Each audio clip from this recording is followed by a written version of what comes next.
পাতলু, এটা কি সত্যি ভূত? ভাই, আমাদের এখনই পালানো উচিত। হা হা হা হা, চলে যাও, না হলে তোমাদের শেষ করে দেব।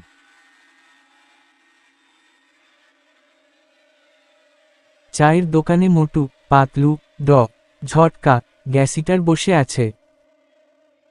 পাতলু, ভূত বলে কিছু হয় না, সবই মানুষের ভয়। মোটু, বুদ্ধিমান হও, যদি সত্যি ভূত থাকে।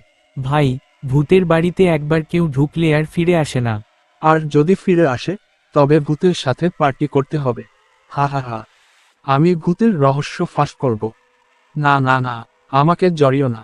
চারপাশে কুয়াশা, বাতাসে শো শো শব্দ। মোটু আর পাতলু দাঁড়িয়ে আছে। পাতলু, ভয় পেয়েছ? না না, আমি ভয় পাইনি, কিন্তু ফিরে গেলে কেমন হয়? দরজা খুললেই দেখি। দরজা নিজে থেকেই কড়কড় শব্দে খুলে যায়। দুজন ভেতরে ঢোকে। ধুলোয় ঢাকা আসবাব, মাকড়সার জাল, বাতাসে হালকা শীতল অনুভূতি। হঠাৎ করিডোরে সাদা ছায়া নড়তে দেখা যায়। ভূত। ছায়াটি হঠাৎ অদৃশ্য হয়ে যায়। দাঁড়াও, এটা সত্যিকার ভূত নাকি অন্য কিছু? হা হা হা হা, চলে যাও, না হলে তোমাদের শেষ করে দেব। পাতলু, দৌড় দে। না না, আমাদের রহস্য ফাঁস করতে হবে। দুজন করিডোর ধরে এগোলে গোপন দরজার অস্তিত্ব টের পায়। মোটু দরজায় লাথি মারে, দরজা খুলে যায়।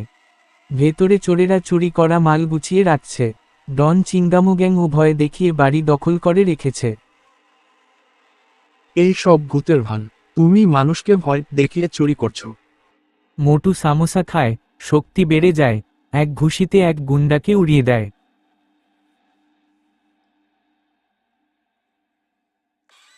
নো ইয়েস কাক, ভূতকে আমি ধরে ফেলবো। নো ইয়েস কাক, এবার তুমি জেলে যাবে। মোটু, তুমি তো বলেছিলে ভূতকে ভয় পাও না, কিন্তু তুমি তো প্রথমে ভয় পেয়ে পালাতে চেয়েছিলে। ভাই, ভূতকে ভয় পাইনি। ভূতের গল্প এত ভয়ঙ্কর ছিল যে আমার গা ছমছম করছিল।